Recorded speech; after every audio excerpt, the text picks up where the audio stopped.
बातचीत में कहा था कि Hindu terror is more deadly than Lashkar Taiba. याद है आपको? सैफरन टेरर की बात करते हैं तो भारत के तिरंगे में भी सैफरन है। ये हिंदू आतंकवाद और भगवा आतंकवाद कहकर जो अपमान कांग्रेस ने तमाम भारतीयों का और हिंदू समाज का किया है, उसके लिए कांग्रेस माफी मांगे, ये हमारी मांग है।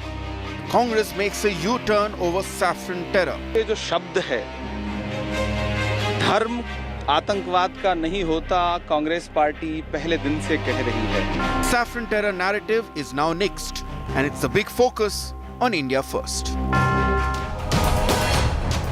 So a bright young military intelligence officer who'd actually trained Maharashtra police officers in counterintelligence operations was arrested by them and implicated in the Malegaon blast case. He was tortured in jail for 9 long years, a bright young army officer. His military career was finished. Worse, he was assaulted in jail, at times kept with the same people he had helped get arrested. Another 9 years in jail was spent by Sadhvi Pragya Singh Thakur. The court found evidence against them lacking. The probe agencies claimed that the army officer got RDX from Kashmir, but that was just a claim not backed by any corroborative evidence. And this isn't the only case. Remember, on the 1st of July in 2009, the United States Department of Treasury and the United Nations Security Council's 1267 Sanctions Committee had designated Arif Kasmani as a person involved in terrorism in India, citing his role in funding the Samjhauta Express bombing, among, of course, other terror activities in India. The US charge sheet in 2009 specifically accused Kasmani and Lashkar-e-Taiba of funding the Samjhauta blast case. But in India, probe agency said this was Hindu terror. So a Pakistani terrorist was let off and Hindus were booked for Samjhauta blast case. Why? Was there a bigger game plan at play? The BJP now says the Congress party must apologize to the nation. RVS Mani, then an Under-Secretary in the Ministry of Home Affairs, and Ujjwal Nikam, Member of Parliament Rajya Sabha and former senior public prosecutor during the 26/11 Mumbai terror case. Both of them join me. We will talk to them about what was happening that time. We'll get you an insider account. I'm Gaurav Sawant. As always, let's get started with the headlines on India First. A day after 25% tariff plus penalty for India, Donald Trump calls India's economy dead.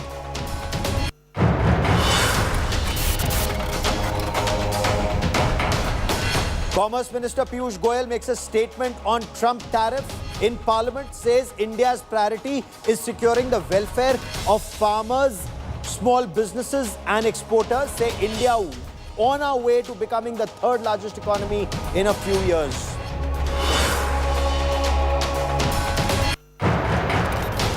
Rahul Gandhi backs Trump's Indian economy dead comment, says Indian economy is dead. Rahul Gandhi claims Narendra Modi has killed the Indian economy.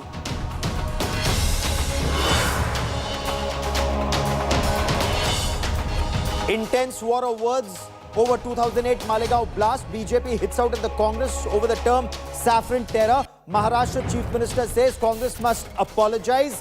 Rahul Gandhi evades direct questions, says it's a bid to divert attention from real issues.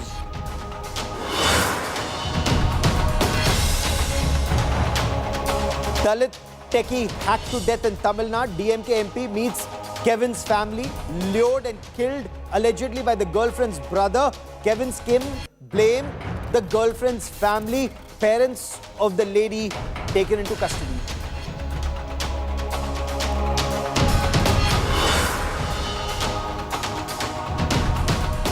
A special court in Maharashtra today acquitted former BJP MP Sadhvi Pragya Singh Thakur and a serving Indian Army officer, Colonel Prasad Purohit, along with 5 other accused in the 2008 Malegaon blast case. The court came down heavily on the investigating agencies for not being able to put together a cogent case. They weren't able to stitch evidence together. Sadhvi Pragya Singh Thakur broke down in court. She recounted 9 years of torture in custody. The BJP has come down heavily on the Congress, demanding an apology from the Congress party, from Sonia Gandhi and Rahul Gandhi for tarnishing the image of an entire community and coining the term saffron terror. We get you more in this report.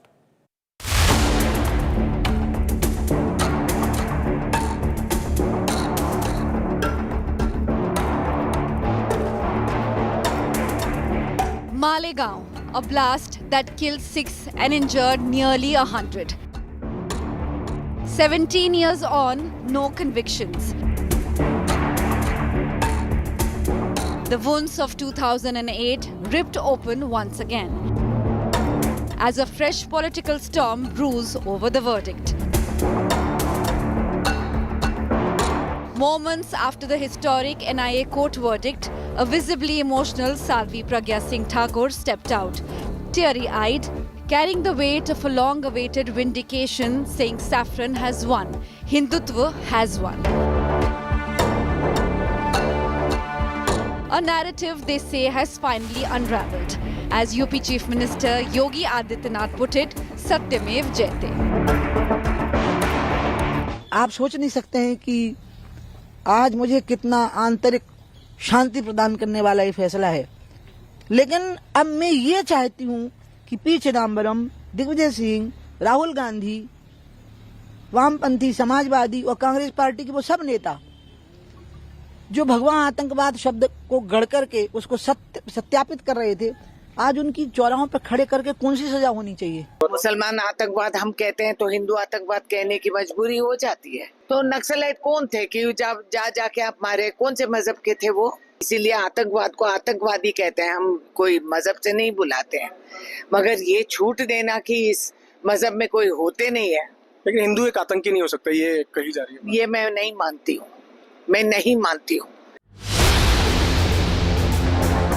But the opposition did not hold back. AIMIM chief Asaduddin Owaisi called the verdict a betrayal of justice, alleging that the investigation was deliberately weakened.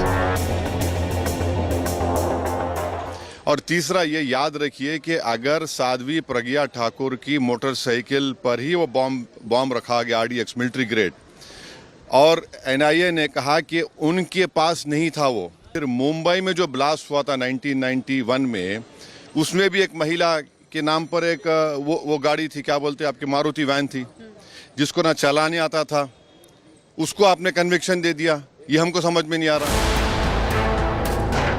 Several Congress leaders joined the political crossfire, launching sharp attacks and vowing to challenge the verdict in the High Court. मैं court के इस फैसले से सहमत हूं कि कोई धर्म का संबंध आतंकवाद से नहीं होता। केवल जहां धर्म का उपयोग नफरत के लिए किया जाता है, वही आतंकवाद का जन्म होता है।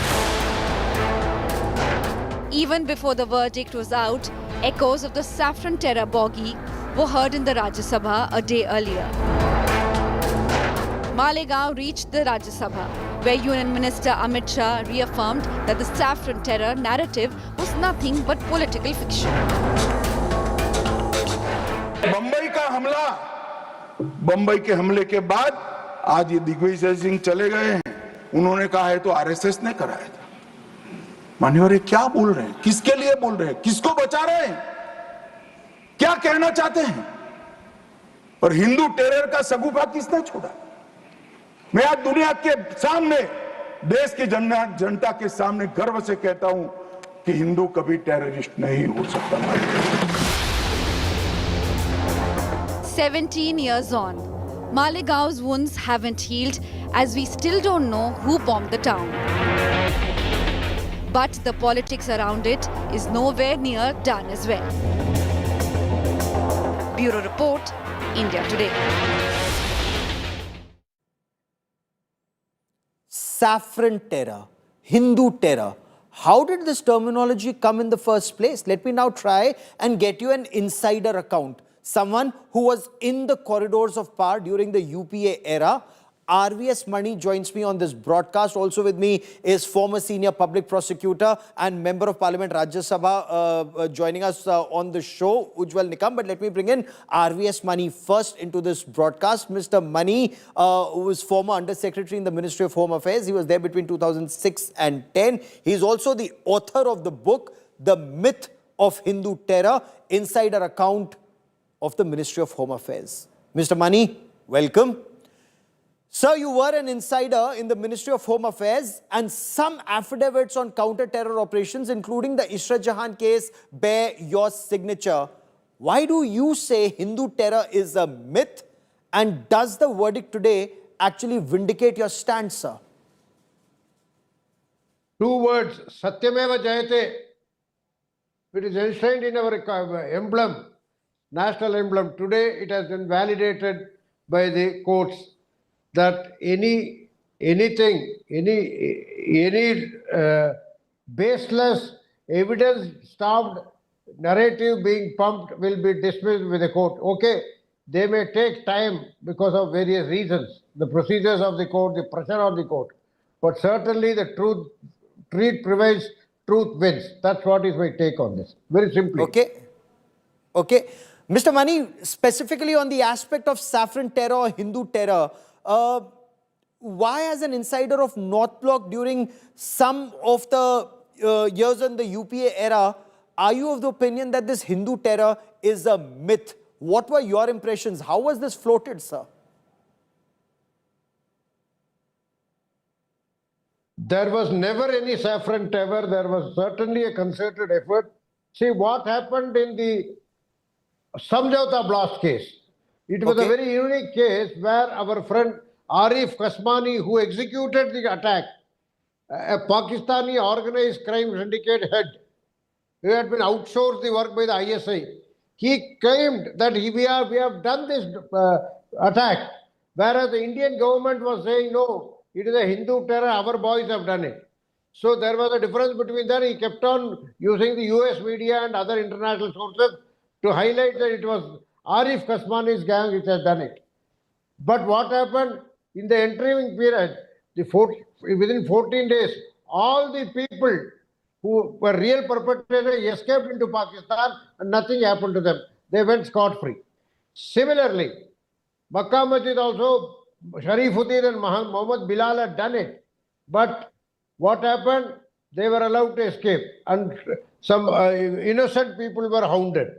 So this has been there, a concerted effort was there since 2006 to set up a Hindu terror narrative. Even in 2611, that attempt was made and somehow it got spilled out. That's what we can say about it. Okay. So are you saying 2006 onwards, there was a concerted effort, but by whom? This saffron terror theory, are you saying it was deliberately floated with no evidence on ground, sir? See, basically, I had seen 3 ministers during the time. 2 ministers, basically, Mr. Shivraj Patil, I have written in my book also, was very, very unattached, uninvolved, not very really involved. And in his place, Digvijay Singh used to come over and run the ministry. This is a fact. Most old hometown, they may not admit it now, but this is what is happening. Although formally Mr. Shivraj Patil used to be the Home Minister. So, from there the entire bogey of Hindu terror started. They attempted with Samjhauta, they attempted with few other terror attacks. And also 29th September 2008 originally was done by Ahle Hadith. The IG Nasik there on that day was Mr. P.K. Jain. He is now retired ADG of Police of Maharashtra. He'll be joining me shortly. He repeatedly is telling all over the place. It was Ahle Hadith. But some people wanted to replace it with a Hindu terror narrative and brought in several organizations which they had to take revenge, including the flow of this Colonel Purohit personally. He was a 34-year-old selection grade lieutenant colonel. Would have gone on to become the corps commander, chief of army staff, whatever. that had to be stopped because ISI wanted it. I am on record of having said that 2611 and was a fixed match between ISI and INC. There are several others, including fake currency trafficking, and so many things. So it was all planned. There was a system within the system in the government, the political system, which were in cahoots with Pakistan and trying to send up this. They replace Islamic terror, counter Islamic terror with Hindu terror narrative. No, sir, but that's a very grave charge to level. On what basis are you saying it? Is there any evidence to back what you are saying? Because what would the ultimate motive have been? And I want to also refer to one of your affidavits in the Ishrat Jahan case. In that affidavit in court, you've mentioned, and there are two affidavits. One, you mentioned you were tortured to change your affidavit on the basis of central agencies, Intelligence Bureau giving some input to the Gujarat government in the Ishrat Jahan case. Apparently, if I remember correctly, and I covered that case, it was a plot to target then Chief Minister Narendra Modi and current Home Minister Amit Shah, then a state Home Minister. So what happened in that Ishrat Jahan case? Why were you tortured according to your affidavit, sir? That was a fixed, that was a CBI, which was CBI which wanted to frame. I was told straight away that you frame Modi and Amit Shah.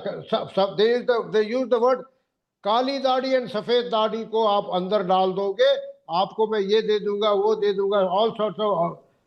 Since I said the facts say do not do like that, the facts are something contrary. I cannot change the facts. I will not do it.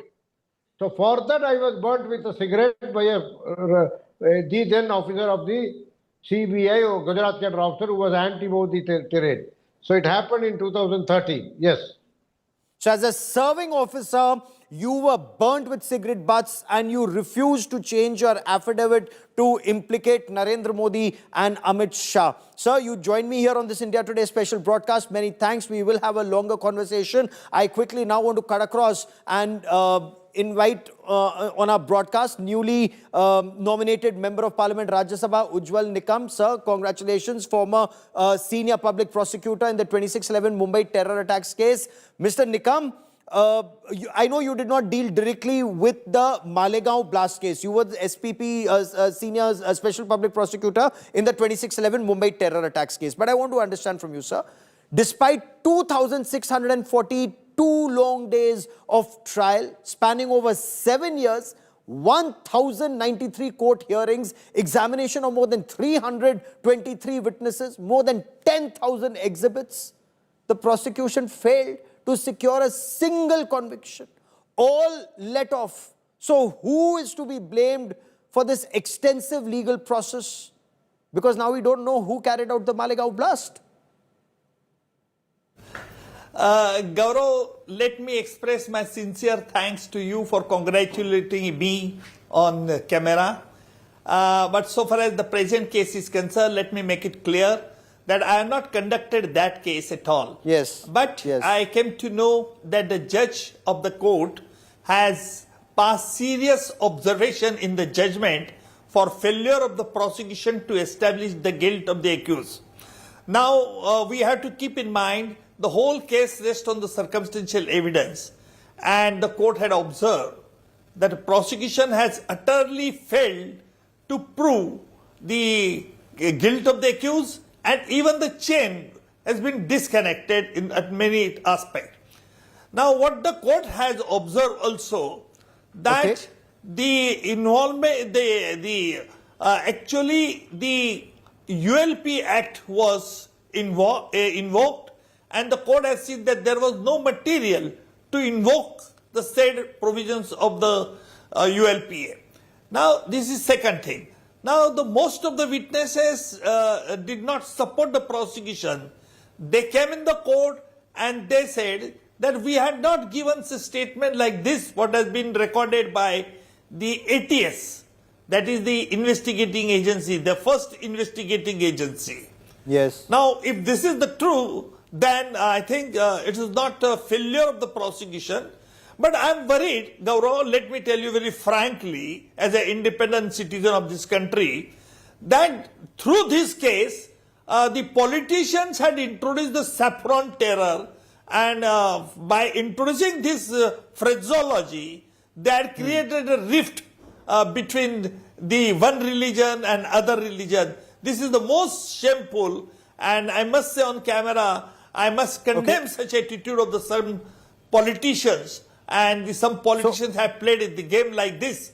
So this is one aspect. And thirdly, let's take this step by step. Held that there is no prima facie evidence. Okay, let's take this step by step, sir. You are saying political leaders coined this term saffron terror or Hindu terror, and was this politically motivated, and if so, to what end, sir? Why was this done in your view?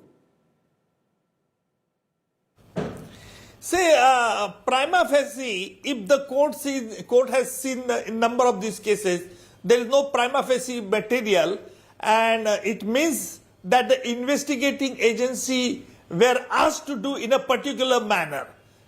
You see, I have, let me tell you on camera also, that while conducting a very serious trial against the terrorists, I never succumbed to any political pressure. So if this is the fact, if the investigating agency had done a particular thing in accordance with, in order to fulfill the wishes of the political bosses, then this is most disgusting, because by acquittal, not only you have done one wrong thing, but you have kept innocent people behind a bar for a number of years. Yes. Yes. So let's now specifically talk about 26/11 Mumbai terror attacks case, because you were the special public prosecutor in that case. And did you find it odd, sir, that these 10 Pakistani terrorists, all 10, had fake identity cards with Hindu names and all had tied a kalava around that wrist? And you and I had spoken about it during the trial, and David Coleman Headley later mentioned that he had bought that kalava from Siddhivinayak temple, sir. Gaurav, you have asked me very right question, because absolutely ISI or Lashkar-e-Toiba or Jamaat-ud-Dawa had never uttered a single word so far as the terror attack of 26 November, that this is an attack being sponsored by Hindu people and all. Only two persons, I must say, one retired police officer who has no concern with this case, and during the election of the Lok Sabha, this certain politicians, means political leader of a Congress party, has made a wild allegation saying that Karkare, Kamte, they were killed by one RSS police inspector. And Mr. Nikam was knowing this fact, and Mr. Nikam has suppressed this fact, and therefore Mr. Nikam is a Deshdrohi. So they have abused me also in that language. Pakistan had never doubted that Kasab had not killed, or Kasab, or whatever the things are. So when the Pakistan itself has never any doubt about the murder of these people, then why these Congress politicians had played a foul game in order to earn the mileage from the poor people? So I think this must be stopped, and such dirty politics should not be played. Sir, before I let you go, I just want to ask you about the Samjhauta blast. You just heard Mr. RVS Mani that this was probed as a Lashkar-e-Taiba terrorist. Arif Kasmani as the financer. He was designated by US and UN. But in India, the investigations were changed to Hindu terror being involved in Samjhauta. Does that weaken India's case globally? And does that just show that at least when those cases were being investigated, we were not serious about radical Islamist terror or Pakistan state-sponsored terror? You see, India's position is very sound, I must tell you very frankly, because I have attended the counter-terrorism conference also abroad. And I found that the advanced country has accepted in principle that India is a victim of this terrorism.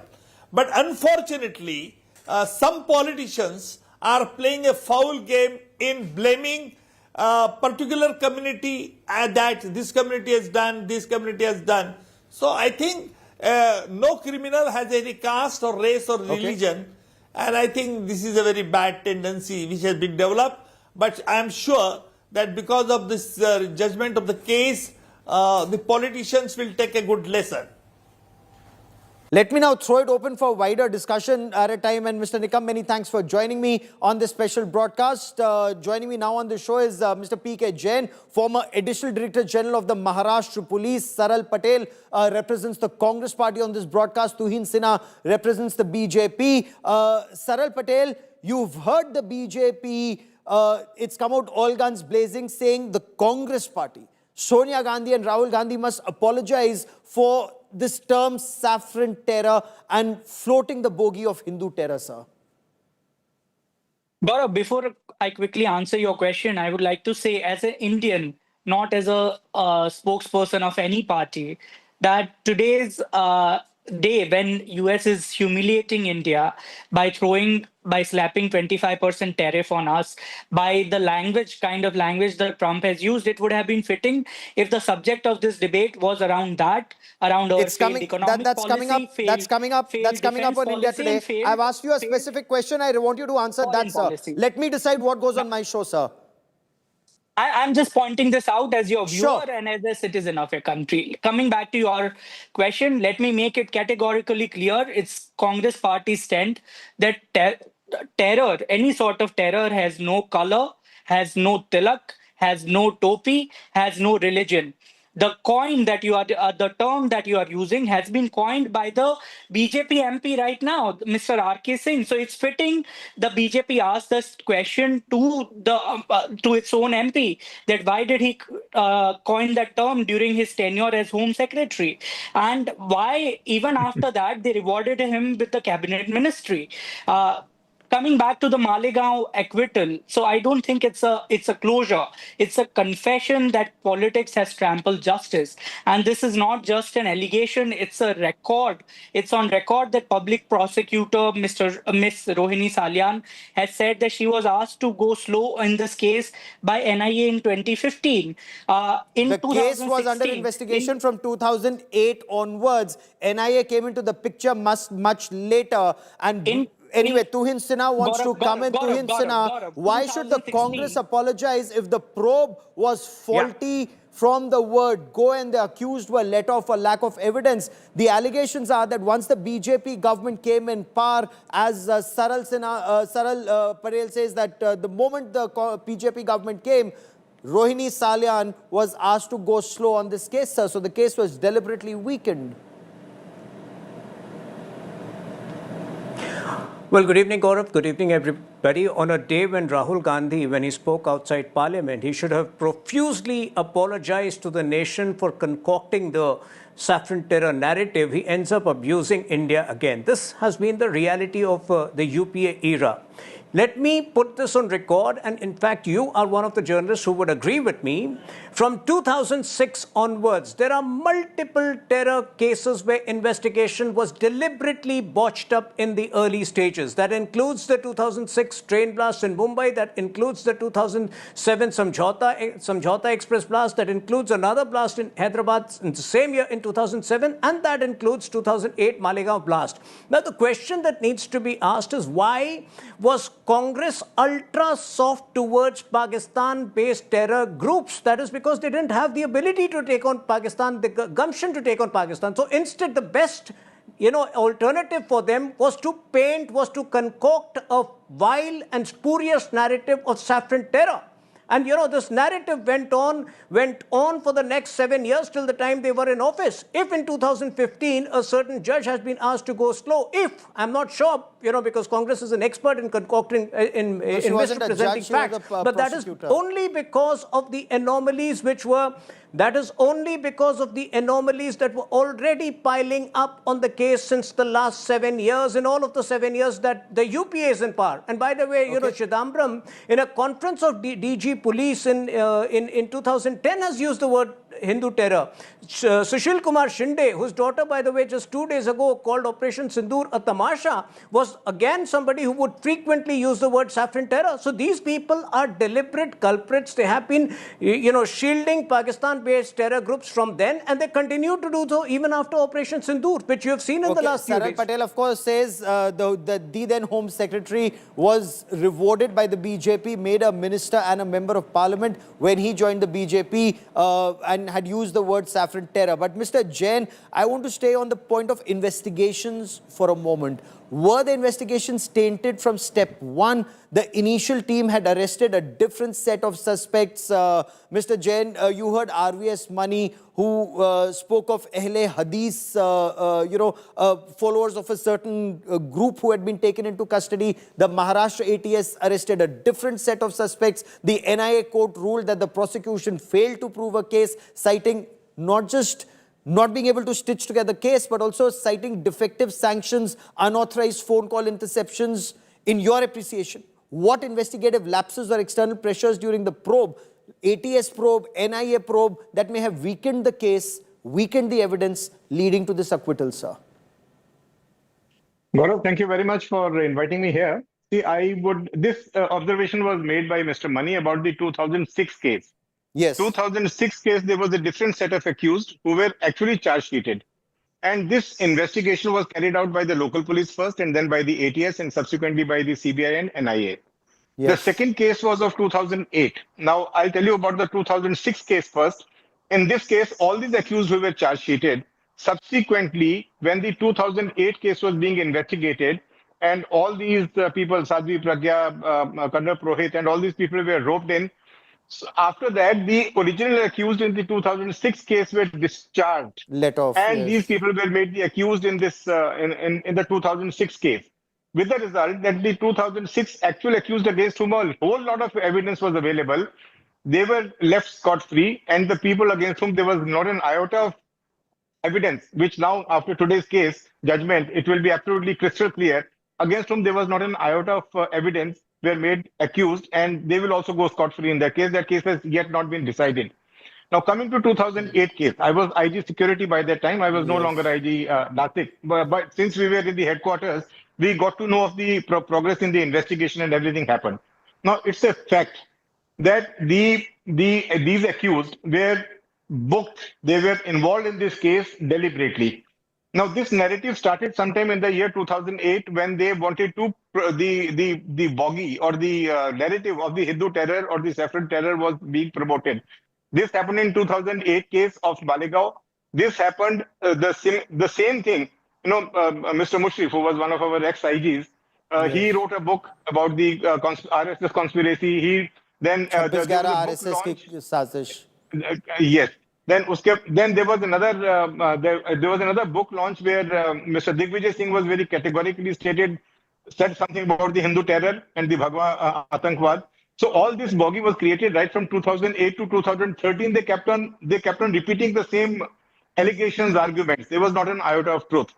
Now, I have no intricate knowledge of the investigation of 2008, but since I was very closely and thickly involved with the supervision of 2006 case, yes, which was completely overturned and thrown into the dustbin, that investigation I'm aware of, and I stand by it. Not only me, the subsequent investigating agencies also stood by it, and the charge sheet was sent. And it was only after the 2008 case that all those accused were discharged and new set of accused was brought in. So those who were actually involved, in your view, go on, sir. Yeah, please come to your point, sir. See, in 2008, a 6 case has now gone completely to dogs. Now, 2008 case, because they wanted to prop up a case, they wanted to apply the sections of MCOCA. MCOCA, as one would like to know or learn about it, is that there are 2 previous cases. Registration of 2 previous cases is necessary. That is why the entire thing was, in my opinion, it was the earlier case, 2006 case was also changed, and the charge sheet was sent up in this case under MCOCA. MCOCA case was subsequently withdrawn. Very pertinent point you're making here. Very pertinent point. And before I bring in Saral Patel again, I want you to listen into the statements that were made during that time about the so-called Hindu terror or saffron terror. Who was making it and when? Hear it, because there is evidence of these statements being made. संघ के लोग और भाजपा की leadership हमारे को ये तो बताए कि जितने लोग पकड़े जा गए हैं वो सब के सब संघ के कार्यकर्ता हैं कि नहीं हैं। आर.के. सिंह होम सेक्रेटरी साहब ने जो सूची दी है, हम जानना चाहते हैं संघ से और भाजपा से कि ये सब संघ के प्रचारक रहे हैं कि नहीं रहे हैं। अमूमन तौर पर संघ के लोग और भाजपा ये बयान देते थे कि हम ये तो मानते हैं कि हर मुसलमान आतंकवादी नहीं है, लेकिन क्या कारण है जितने आतंकवादी पकड़े गए हैं वो सब मुसलमान क्यों हैं? आज मैं पूछता हूँ संघ से और भाजपा से कि हम ये तो बात पूरा मानते हैं कि हर हिंदू तो आतंकवादी हो ही नहीं सकता, लेकिन क्या कारण है कि जितने हिंदू आतंकवाद में पकड़े गए हैं वो संघ के कार्यकर्ता क्यों हैं? There is a recently uncovered phenomenon of saffron terrorism that has been implicated in many bomb blasts of the past. Bharatiya Janata party हो या आरएसएस के हो, उनके जो ट्रेनिंग कैंप है वो हिंदू टेररिज्म बढ़ाने का काम देख रहे हैं। इस पर भी हमारी बड़ी कड़ी नजर है। Saral Patel respond. 2010, you had P. Chidambaram talking about saffron terror. BJP says there's a pattern, and it talks about Samjhauta blast, for example. There was a Pakistani terrorist or a Pakistani terror network that was unearthed. Arif Kasmani had arranged funds for Samjhauta. Both US and UN designated a Pakistani terror financer, Arif Kasmani, put him on 1267 sanctions list, and then in the era of the Congress, it was changed to Hindu terror. Gaurav, before I answer your question, I would like to quickly retort what my friend from BJP said before, that Congress seems to be sympathetic towards Pakistan. Nothing can be far from this, because I would like to remind my friend that it is the Congress party that hanged Mr. Ajmal Kasab and Afzal Guru. So he should know his fact, and you were just congratulating Mr. Nikam for that. You should know that it was our government, the UPA government, which investigated and hanged Mr. Ajmal Kasab for 2008 terror attack. The BJP's own MP, Ms. Sadhvi Pragya Thakur, on record from BJP's own stage in Bhopal, when the entire BJP leadership was present, has said in her election rally that it was her shrap that killed Hemant Karkare, who was ATS chief, who made supreme sacrifice for the country while fighting Mr. Ajmal Kasab and his friends in 2008 terror attack. This is shameful, and BJP must apologize to the nation that they gave a ticket to such person and made such person an MP. Coming back to the 2008 case, it is on record that in 2016, 7 testimonies were taken in front of magistrate, in which all the witnesses have implicated the accused, and till date the government has not been able to find these testimonies. So this is a very fact that this case was watered down and has been systematically watered down under some sort of political pressure, because Ms. Salian has also filed a parallel petition in Supreme Court in which she presented plethora of evidence, but Supreme Court did not give judgment just because trial court was about to pronounce its verdict. So it is fitting. So you haven't answered my very specific question on the Samjhauta blast, Pakistan's involvement, and Arif Kasmani. You haven't answered that in your entire answer, but I didn't want to interrupt you while you were speaking. Tuhin Sinha, if initial leads may have indicated Lashkar-e-Taiba involvement, but later, as you know, some in the government believed at that time that the links then turned towards Hindu terror. There were some statements that were made even in Pakistan that, so-called Hindu terrorists had sought the help of Arif Kasmani of Lashkar-e-Taiba in Pakistan, so the probe direction changed. So such was the claim that was made. Why does a political establishment or a political party have to apologize for it? Why is the BJP making this political?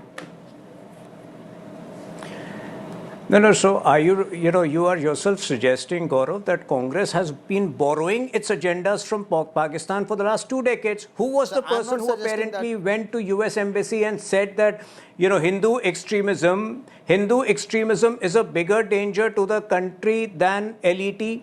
Obviously, it was Rahul Gandhi, if you trust the US ambassador and what was reported on WikiLeaks. When was it happening? At a time when between 2004 to 2009, one major blast would take place after every 38-40 days and across the country. So if in that situation, Rahul Gandhi believed that Hindu extremism posed a graver danger than LET, then God save this Congress party. My friend from Congress is waxing eloquent on how they solved the 26/11, but please remember that 26/11 was a culmination of multiple terror blasts which were taking place over the previous 5 years, and they took place because you were lax with investigation. All your investigations were botched up, including the 2006 Mumbai blast, where there was no Hindu terror angle, saffron terror angle, but still the wrong people, or perhaps the wrong people, were implicated because we found it extremely difficult to secure conviction for them despite the Mocha court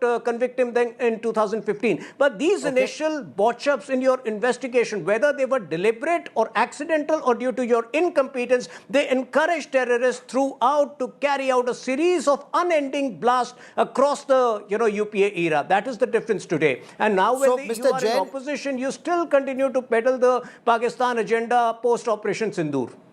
Okay, I'll get Saral Patel to respond to that, but Mr. Jain, I want to stay with the Samjhauta blast for a moment because that has international ramifications. Did changing the course of investigations and letting the Pakistani terrorists off the hook weaken India's case globally and put this taint on Hindu terror when there was evidence that Samjhauta was the handiwork of Pakistan and Lashkar-e-Taiba terrorists? See, Gaurav, this was the government which was in power. They were party in power. They had a clear-cut agenda. So they were trying to proliferate the same agenda across the cases. As I said, MCOCA cannot be invoked unless there are 2 previous charge sheets in earlier criminal offenses. So Samjhauta Express was one. The second one was the Malegaon blast of 2006. So all these cases were pinned on these accused who were made accused in 2008 case. And these sections of MCOCA were invoked. Subsequently, MCOCA was thrown out and only UAPA stayed, which also the court threw out today. So unfortunately, it seems that some officers, some investigators did bow down to the political pressure at that time. And they carried on the narrative of, in fact, I spoke to, I have said it earlier on various programs. I spoke to Mr. Karkare once. He is unfortunately no more and he cannot counter my statement. I asked him, why did you change the entire course of investigation of 2006?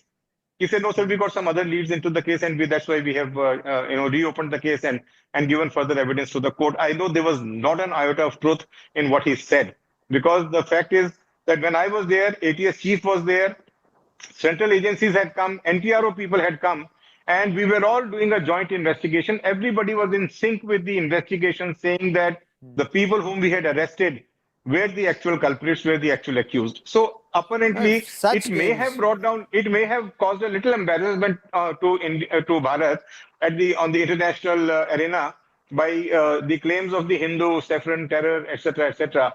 But 2007, the Samjhauta Express case was thrown out. Everybody was acquitted, and now in 2025. We find that this particular case also has ended into acquittal. So the entire narrative of the political party which was in power at that time has been totally trashed. This is the only thing I can say. It's unfortunate, but it's true. Gaurav.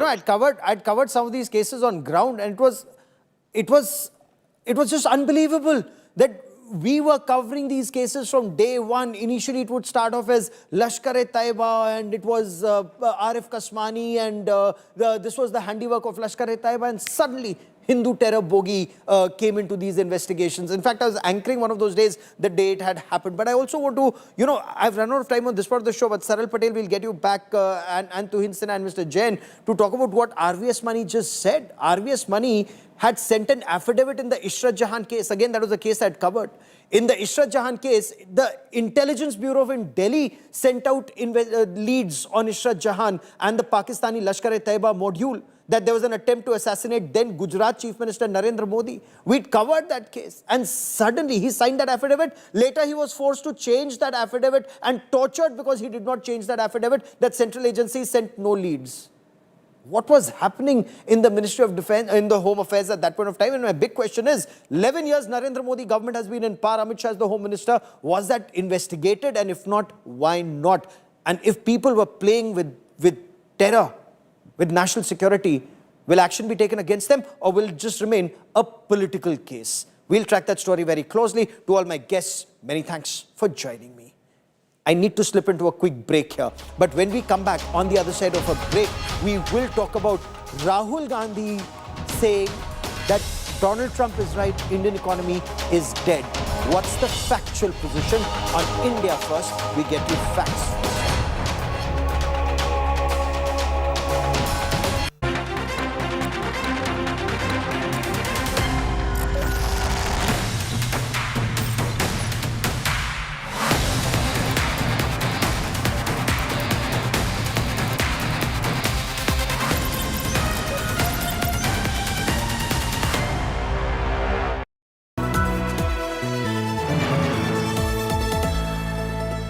Moto G96 5G. All eyes on you.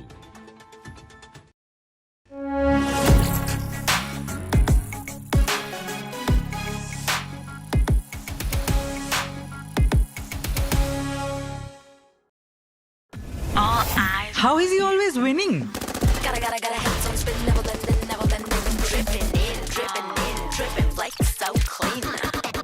Moto G96 5G. Eyes on you. Hello, Moto. In association with Century Ply Club Prime. Raho befikar. Mangaldeep, दिल से करो बात भगवान के साथ। मंगलदीप धूप cons 2 गुनी खुशबू के साथ दे पूजा का बेहतर अनुभव।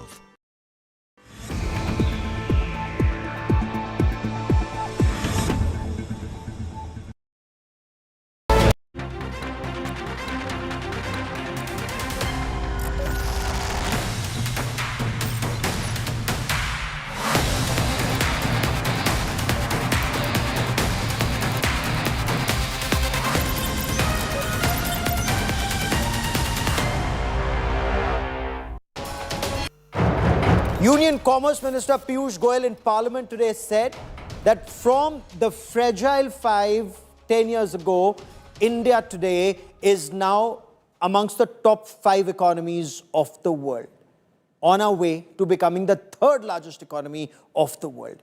India is contributing significantly to global growth. In fact, India is contributing 16% to the global economy at this stage. But US President Donald Trump believes the Indian economy is dead. Why is he saying that? Why is he sulking right now? Donald Trump had all along claimed that he had brokered a ceasefire between India and Pakistan and used trade as a tool. Stop the war, there'll be more trade, there'll be more trade with all. Words to that effect is what Donald Trump had said. The Prime Minister said no world power, no world leader put pressure on India to stop. India stopped the war when Pakistan, the DGMO, sought a ceasefire. Is that the reason why Trump is feeling so let down? And is that the reason that Trump realizes that his bluff has been called out? What's the situation on ground? And why would Rahul Gandhi think that Indian economy is dead the way Donald Trump does? We get you more in this report. On Saturday, my administration helped broker a full and immediate ceasefire, I think a permanent one, between India and Pakistan, ending a dangerous conflict of 2 nations with lots of nuclear weapons. First, he lied about brokering the Operation Sindoor ceasefire. Not once, not twice, but more than 30 times. I'm averaging about a war a month. The last 3 were very close together, India and Pakistan. When Prime Minister Narendra Modi stuck to his guns in Parliament and refused to give in to American bullying, President Trump lashed out with a 25% tariff plus a penalty for India's ties with long-term strategic partner Russia. The meltdown continued online, with Trump announcing an oil deal with a state sponsor of radical Islamist terror, Pakistan, clearly to spite India. And then came the ultimate barb. A tantrum-throwing Trump claimed that India's economy was dead and he couldn't care less about it. At a time when the country's national interest and its reputation are both under attack from an erratic Donald Trump, national interest dictates that our political leaders stand as one, keeping India first. But that message clearly hasn't reached Rahul Gandhi. Everybody knows that the Indian economy is a dead economy. I'm glad that President Trump has stated a fact. आपको ये मालूम नहीं है कि Indian economy dead economy है? The leader of opposition in parliament has not just publicly agreed with Donald Trump, he's reiterated that claim that the Indian economy is dead. Rahul Gandhi's statement hasn't gone down well, not just with the government, but even his allies in the India bloc. Some of his own party loyalists have also disagreed with him. India कभी झुकेगी नहीं, India का economy कभी dead नहीं हो सकती है. ये Trump और कोई भी आया और हिंदुस्तान का और मोदी जी का ट्रम्प का दोस्ती का चक्कर में इंडिया हिंदुस्तान का इतना बेइज्जती हो रहा है. But the opposition has mocked Modi's much touted friendship with Trump and called it a failure of Modi's diplomacy. जो सरकार लगातार पिछले 11 वर्षों से दोस्ती के बाद दोस्ती और कितनी दोस्ती बढ़ाई कि आज हमें क्या दिन देखने को पड़ रहे हैं. ये शुरुआत है बुरे दिनों की. Call him the greatest liar of the century.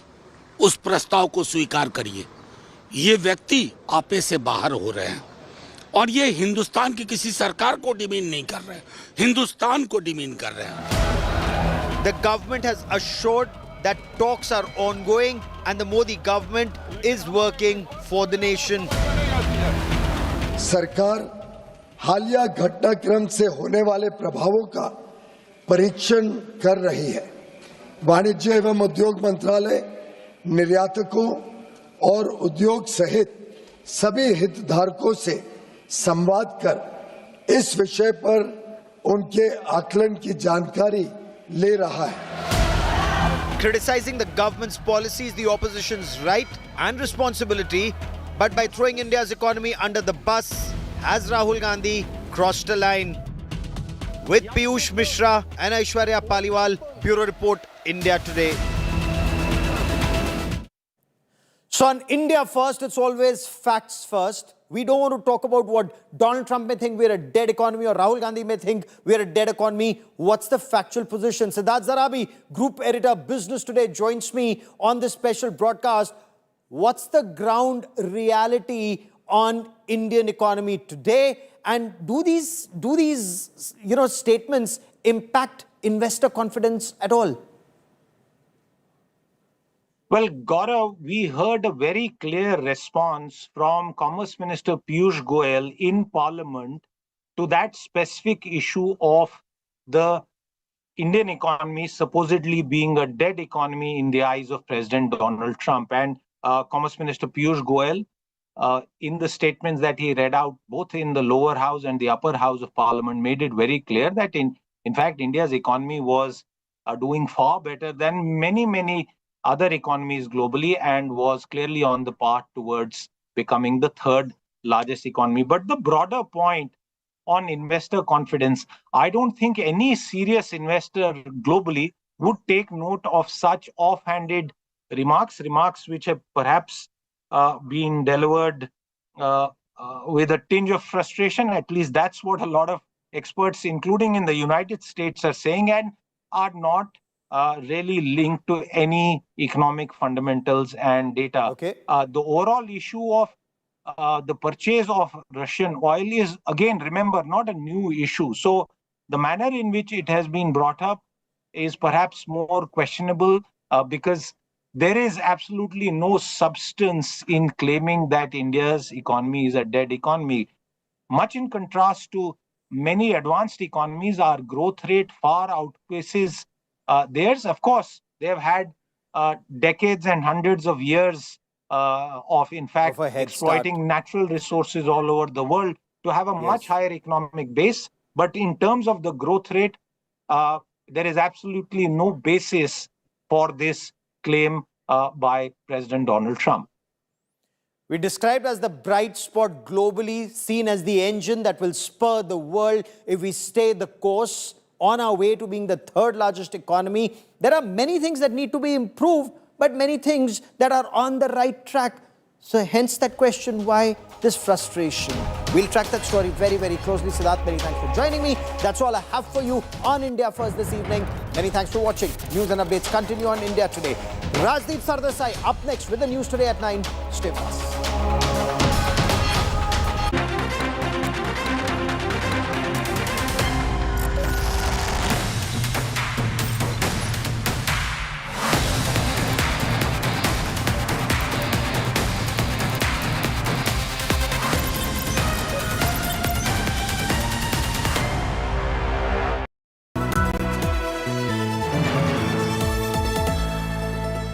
Moto G96 5G. All eyes on you.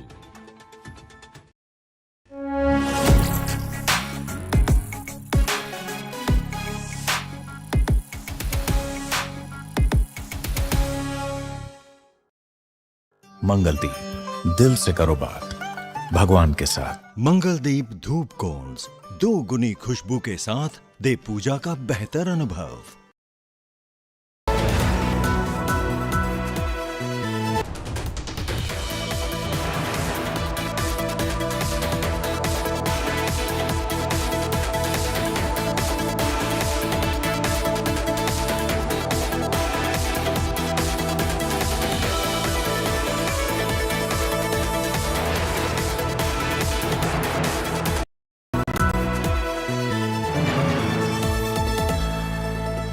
Moto G96 5G. All eyes on you.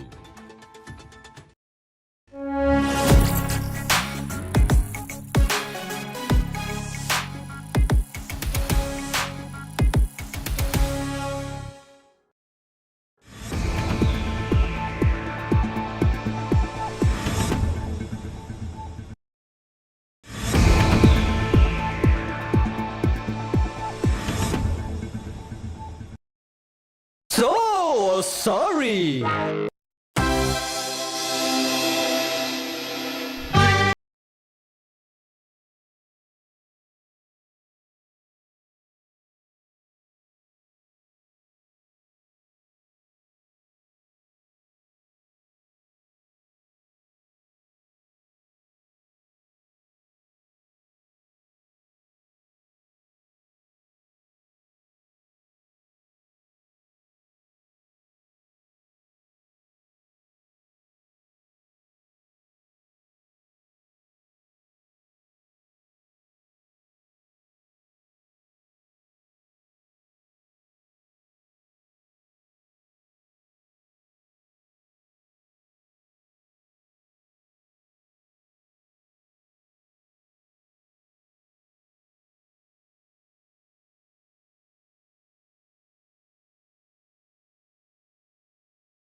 अब नहीं ये संसद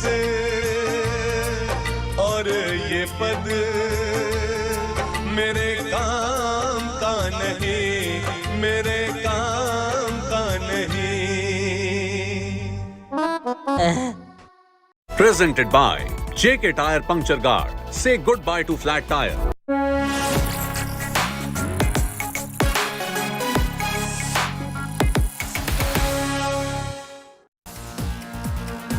Good evening, hello and welcome. You're with the news today, your primetime destination. News, newsmakers, talking points, all the big headlines this Thursday night on the news today, as well as the newsmakers. Let's tell you what we are talking about tonight. Should the Narendra Modi government call out US President Donald Trump? Enough is enough. Has Trump damaged Indo-US ties, or should India stay silent? 2008 Malegaon blast, all acquitted including Sadhvi Pragya. Why are terror cases falling apart? Faulty criminal prosecution or politics of terror? We'll be speaking about that too. But first, as always, it's time for the 9 headlines at 9. A day after threatening to slap a 25% tariff with penalties on India, Donald Trump now goes on a tirade. Says India and Russia can take down their dead economies for all he cares. Government sources say not too worried on US tariffs. India a self-sufficient economy. Commerce Minister Piyush Goyal tells Parliament India's priority remains welfare of farmers, MSMEs and exporters. All Malegaon blast accused, including Pragya, Thakur and Lieutenant Colonel Prasad Purohit, are acquitted by an NIA court. Maharashtra court slams the prosecution, says mere suspicion not enough. BJP says Hindu terror bogey has been finished. Election Commission finalizes the Electoral College for the vice presidential polls a week after Jagdeep Dhankar quit mid-term. Official notification for election to be issued soon. A big breakthrough in the Dharmasthala mass burials probe. SIT exhumes skeletal remains from a 6th identified spot by a whistleblower. Forensics to examine the remains. After Prime Minister denies a meeting request, OP Paneerselvam exits the NDA ahead of polls. Move comes hours after a morning walk with MK Stalin. Left Party's right to Home Minister Amit Shah on the arrest of 2 Kerala nuns in Chhattisgarh. Opposition calls the arrested targeted violence, appeal for urgent intervention by centre after the accused claim, after the girls involved say they were coerced to blame the nuns.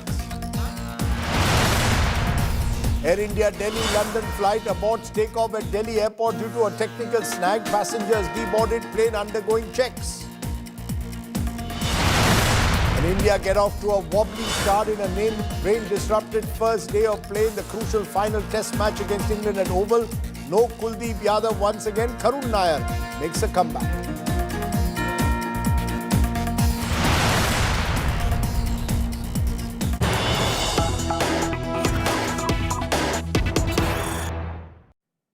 But to the story that we are breaking this evening on the news today, government sources now telling India Today that the government is not too worried about the US tariff situation a day after Donald Trump said he was imposing from the 1st of August 25% tariffs and penalties for engaging in oil trade with Russia.